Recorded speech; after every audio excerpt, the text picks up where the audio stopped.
അല്ലാഹു അല്ലാഹു അല്ലാഹു അല്ലാഹു. അസ്സലാമു അലൈക്കും വറഹ്മത്തുള്ളാഹി. ലൈലത്തുൽ ഖദ്ർ സംബന്ധമായ ചർച്ചയാണ് നമ്മുടെ ചാനലിൽ നടന്നുകൊണ്ടിരിക്കുന്നത്. അതിന്റെ 5-ാമത്തെ ഭാഗമാണ് നിങ്ങളിലേക്ക് ഇപ്പോൾ എത്തിയിട്ടുള്ളത്. ഇതിന്റെ മുമ്പുള്ള 4 ഭാഗങ്ങളും നമ്മുടെ ചാനലിൽ ഉണ്ട്. അത് കേൾക്കണം എന്ന് പ്രത്യേകമായി ഉണർത്തുകയാണ്. ബിസ്മില്ലാഹിർ റഹ്മാനിർ റഹീം. ഉയൂനുൽ മജാലിസ് എന്ന് പറയുന്ന കിതാബിൽ കാണാം. മുഖവുര ഒഴിവാക്കുകയാണ്. മുഖവുരയോട് കൂടെ കൂടുതൽ സമയം പോകും എന്നത് കൊണ്ടാണ് ഒരു മുഖദ്ദിമ ഇല്ലാതെ മുഖവുര ഇല്ലാതെ പ്രവേശിക്കുന്നത്.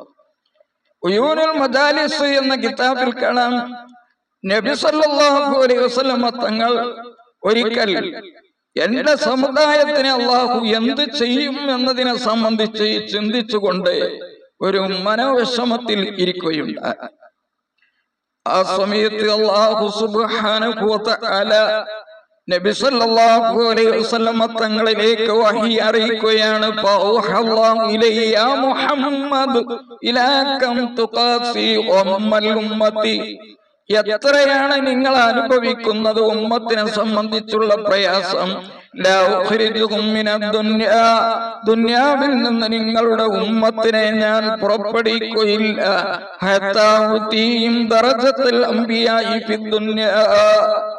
അമ്പിയാക്കൾക്കുള്ള ഒരു പദവി നിങ്ങളെ ഉമ്മത്തിന് ഞാൻ കൊടുക്കും എന്ന് പറഞ്ഞാൽ അമ്പിയാക്കളെ പോലെ ആവും എല്ലാവരും, എന്നിട്ടേ മരിക്കുള്ളൂ എന്നല്ല.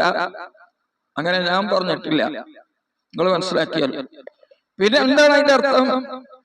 അമ്പിയാക്കള് ഭൂമിയിൽ വെച്ച് വഹീ കാരണമായിട്ട് മലായികത്ത് അമ്പിയാക്കളുടെ മേൽ ഇറങ്ങുകയും എന്റെ സലാം അമ്പിയാക്കളോട് പറയുകയും ചെയ്തിട്ടുണ്ട്.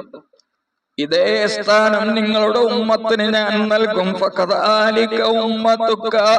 ഇതേ പ്രകാരമാണ് നിങ്ങളുടെ ഉമ്മത്തെ തൻസിലു അലൈഹിമുൽ മലായികത്തു. അവരുടെ മേലിൽ മലക്കുകൾ ഇറങ്ങും. ലൈലത്തുൽ ഖദ്രി, ലൈലത്തുൽ ഖദ്റിന്റെ രാത്രി, ബിറഹ്മതി വസ്സലാമി മിന്നി, എന്നിൽ നിന്നുള്ള റഹ്മത്ത് കൊണ്ടും സലാം കൊണ്ടും മലക്കുകൾ ഇറങ്ങും. അപ്പോ വലിയ ഒരു പുണ്യമാണ് ഉമ്മത്ത് മുഹമ്മദ് സല്ലല്ലാഹു അലൈഹി വസല്ലം തങ്ങൾക്ക് കിട്ടുന്നത്. മാനപ്പെട്ട കഅബുൽ അഹ്ബാർ റളിയല്ലാഹു അൻഹു പറഞ്ഞതായി നുസ്ഹത്തിൽ കാണാൻ സാധിക്കും. മൻ ഖാല ലാ ഇലാഹ ഇല്ലല്ലാഹ് സാദിഖൻ, ഹൃദയത്തിലുള്ള വിശ്വാസത്തോടു കൂടെ സത്യമായ നിലക്ക് വെറും നാവ് കൊണ്ടല്ലാതെ ലൈലത്തുൽ ഖദ്റിന്റെ രാത്രി ഒരാൾ ലാ ഇലാഹ ഇല്ലല്ലാഹ് എന്ന് 3 പ്രാവശ്യം ചൊല്ലിയാൽ ഗഫറല്ലാഹു ലഹു ബിവാഹിദത്തിൻ, ഒരൊറ്റ ലാ ഇലാഹ ഇല്ലല്ലാഹ് കൊണ്ട് അവന്റെ മുഴുവൻ ദോഷങ്ങളും അല്ലാഹു പുറത്തു കൊടുക്കും. വനജാഹുല്ലാഹു മിനൻ നാരി ബിവാഹിദ, രണ്ടാമത്തത് കൊണ്ട് നരകത്തെ തൊട്ട് അല്ലാഹു അവനെ രക്ഷപ്പെടുത്തും. വദഖലൽ ജന്നത ബിവാഹിദ, മൂന്നാമത്തത് കൊണ്ട് അവൻ സ്വർഗ്ഗത്തിൽ പ്രവേശിക്കുകയും ചെയ്യും.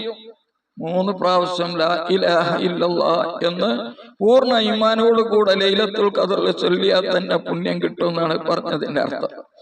ഇതുപോലെ സഹീഹ് ബുഖാരി റിപ്പോർട്ട് ചെയ്ത് ഹദീസിൽ വന്നതൊന്നും അല്ലെങ്കിലും ചില ഗ്രന്ഥങ്ങളിൽ കാണാം, ബഹുമാനപ്പെട്ട അലി റളിയല്ലാഹു അൻഹുവിൽ നിന്ന് നിവേദനം ചെയ്യുകയാണ്, ആരെങ്കിലും സൂറത്ത് ഇശാന്റെ ശേഷം 7 പ്രാവശ്യം ഓതിയാൽ എല്ലാ ബലാഇനെ തൊട്ടും അല്ലാഹു അവനെ കാക്കും.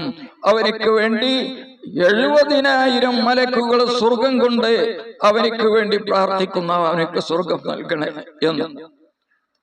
ആരെങ്കിലും സൂറത്ത് വെള്ളിയാഴ്ച ദിവസം നമസ്കരിക്കുന്നതിന് മുമ്പ് 3 തവണ ഓതിയാൽ, അൽ കൗഫ് ഒന്നും ഒഴിവാക്കേണ്ട ആവശ്യമില്ല. അൽ കൗഫ് ഓതിക്കഴിഞ്ഞതിന്റെ ഒരു 3 സൂറത്ത് ഓതിയാൽ കതബല്ലാഹു ലഹു മിനൽ ഹസനാതി, അവനിക്ക് അല്ലാഹു തആല നന്മകൾ എഴുതുന്നതാണ്. ബിഅദദി മൻ സല്ലാ അൽ ജുമുഅ ഫീ ദാലിക്കൽ യൗമി, ആ ദിവസം ജുമുഅക്ക് പങ്കെടുത്ത ആളുകളുടെ എണ്ണം കണ്ട് ഹസനാത്ത്, അന്ന് ജുമുഅ നിസ്കരിച്ച ആളുകൾക്ക് എത്ര ലക്ഷക്കണക്കിനുണ്ടാവും, അവരുടെ എണ്ണം കണ്ട് അവനിക്ക് പ്രതിഫലം കിട്ടും. ഇത് സാന്ദർഭികമായി സൂറത്ത് ലൈലത്തുൽ ഖദ്റുമായി ബന്ധപ്പെട്ടതായതുകൊണ്ട് ഉണർത്തിയതാണ്. ഇനി ബഹുമാനപ്പെട്ട ശൈഖ് അവസാനമായി ഇതുകൂടി പറഞ്ഞുകൊണ്ട് ഈ ക്ലിപ്പ് അവസാനിപ്പിക്കുകയാണ്. ബഹുമാനപ്പെട്ട ശൈഖ് അബുൽ ഹസൻ എന്നവർ പറയുകയാണ്, ലൈലത്തുൽ ഖദ്ർ കണ്ടുപിടിക്കാൻ ഏറ്റവും നല്ല ഒരു ഐഡിയ, ഇപ്പൊ എല്ലാത്തിനും ഐഡിയ ഉള്ള കാലമാണ്. അപ്പൊ മുമ്പ് തന്നെ അങ്ങനത്തെ പരിപാടികളൊക്കെ മഹാന്മാര് പറഞ്ഞിട്ടുണ്ട്. അതെന്താണെന്ന് ചോദിച്ചാല്, റമളാനിൽ നിന്ന് ആദ്യത്തെ ദിവസം ഏത് ദിവസമാണ് എന്ന് നോക്കിയിട്ട് ആ വർഷത്തെ ലൈലത്തുൽ ഖദ്ർ കണ്ടുപിടിക്കാൻ സാധിക്കും. അപ്പൊ റമളാൻ ഒന്ന് ഞായറാഴ്ച ദിവസമോ ബുധനാഴ്ച ദിവസമോ ആയാൽ, നോമ്പ് ഒന്ന് വന്നത് ബുധനാഴ്ചയാണ് അല്ലെങ്കിൽ ഞായറാഴ്ചയാണ് എങ്കിൽ ആ വർഷം 29-നായിരിക്കും ലൈലത്തുൽ ഖദ്ർ എന്നാണ്. ഇനി തിങ്കളാഴ്ചയാണ് നോമ്പ് ഒന്ന് എങ്കിൽ 21-നായിരിക്കും ലൈലത്തുൽ ഖദ്ർ. ചൊവ്വാഴ്ചയോ വെള്ളിയാഴ്ചയോ ആണ് നോമ്പ് ഒന്ന് വന്നത് എങ്കിൽ 27-നായിരിക്കും ലൈലത്തുൽ ഖദ്ർ. വ്യാഴാഴ്ചയാണ് നോമ്പ് ഒന്ന് വന്നത് എങ്കിൽ 25-നായിരിക്കും ലൈലത്തുൽ ഖദ്ർ എന്നാണ്. ഇപ്പൊ നമുക്ക് വന്നിട്ടുള്ളത് വ്യാഴാഴ്ചയാണ് ഈ വർഷം. ഇത് 2026 അപ്പോ വ്യാഴാഴ്ചയാണ് നോമ്പ് വന്നിട്ടുള്ളത്. അങ്ങനെ വ്യാഴാഴ്ച നോമ്പ് വന്നാൽ 25-നാണ് ലൈലത്തുൽ ഖദ്ർ എന്നാണ് ഈ കണക്ക് പ്രകാരം പറയുന്നത്. ശനിയാഴ്ചയാണെങ്കിൽ 23-നായിരിക്കും ലൈലത്തുൽ ഖദ്ർ. മഹാന്മാര് പറയുന്നു, ഇത് വെച്ച് നോക്കിയിട്ട് എത്രയോ വർഷങ്ങൾ ലൈലത്തുൽ ഖദ്റിന്റെ അനുഭവം കണ്ടെത്താൻ, ലൈലത്തുൽ ഖദ്റുമായിട്ട് ഇബാദത്തിൽ യോജിക്കാൻ സാധിച്ചിട്ടുണ്ട് എന്ന് പല മഹാന്മാരും രേഖപ്പെടുത്തിയിട്ടുണ്ട്. അതുകൊണ്ട് ലൈലത്തുൽ ഖദ്ർ ഇബാദത്ത് ചെയ്യാൻ നാം ശ്രമിക്കേണ്ടതുണ്ട്.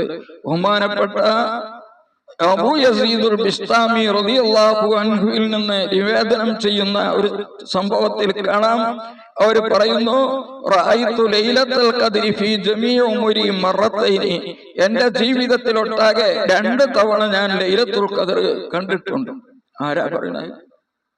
ബഹുമാനപ്പെട്ട അബൂ യസീദുൽ ബിസ്താമി. ആ 2 തവണയും വലിയ വാക്യാത്തും 27-നാണ് ആ 2 തവണയും ലൈലത്തുൽ ഖദ്ർ ഉണ്ടായിട്ടുള്ളത് എന്നാണ്. അപ്പോ അദ്ദേഹത്തിന്റെ കാലത്തെ മഹാനവറുകൾ അങ്ങനെയാണ് കണ്ടിട്ടുള്ളത്. അത് ഏത് ദിവസവും ആവാം, അവസാനത്തെ 10 ആണ് അത് ഉണ്ടാവുക എന്ന് മാത്രമാണ് 100% നമുക്ക് പറയാൻ പറ്റുന്നത്. അതുകൊണ്ട് അവസാനത്തെ 10 ഇബാദത്ത് കൊണ്ട് വർദ്ധിപ്പിച്ചാൽ നമുക്ക് ലൈലത്തുൽ ഖദ്റിന്റെ സമയത്ത് ആരാധിക്കാൻ പറ്റും. വളരെ കുറഞ്ഞ ഒരു സമയം മാത്രമാണ് അത് എന്ന് ചില കിതാബുകളിലൊക്കെ പറഞ്ഞിട്ടുണ്ട്. ആ കുറഞ്ഞ സമയത്തിന്റെ മഹത്വത്തിന്റെ ഭാഗമായാണ് മലക്കുകളൊക്കെ നേരം വെളുക്കുന്നത് വരെ ഇറങ്ങുന്നതും ഭൂമിയിലുള്ള മറ്റുള്ള എല്ലാ കാര്യങ്ങളും അള്ളാഹു നൽകിയിട്ടുള്ളത് എന്ന് കിതാബുകളിൽ നിന്ന് കാണാൻ സാധിച്ചിട്ടുണ്ട്. അള്ളാഹു ലൈലത്തുൽ ഖദ്ർ കൊണ്ട് വിജയിക്കുന്നവരിൽ അള്ളാഹു നമ്മെ ഉൾപ്പെടുത്തട്ടെ. ലൈലത്തുൽ ഖദ്റുമായി ബന്ധപ്പെട്ട 5-ാമത്തെ ഭാഗമാണ് ഈ ക്ലിപ്പ്. ഇതിന്റെ മുമ്പുള്ള 4 ഭാഗങ്ങളും കേൾക്കണമെന്ന് പ്രത്യേകമായി ഉണർത്തുകയാണ്. നമ്മുടെ ഈ ചാനലിലുള്ള മുഴുവൻ ആളുകൾക്കും എല്ലാവിധ ഖൈറും അള്ളാഹു പ്രദാനം ചെയ്യട്ടെ.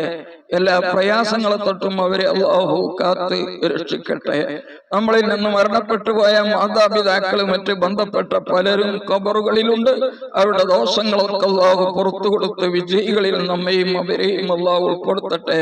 നാം ചെയ്ത സ്വാലിഹായ അമലുകളുടെ ഹക്ക് കൊണ്ട് നമ്മളുടെ ജീവിതത്തിൽ സംഭവിച്ച എല്ലാ തിന്മകളും അള്ളാഹു പുറത്തു തരികയും അവസാനം ആഖിബത്ത് നന്നായി ഒരു പരിപൂർണ മുഅ്മിനായി മരിക്കാൻ അല്ലാഹു തൗഫീഖ് നൽകുകയും ചെയ്യട്ടെ.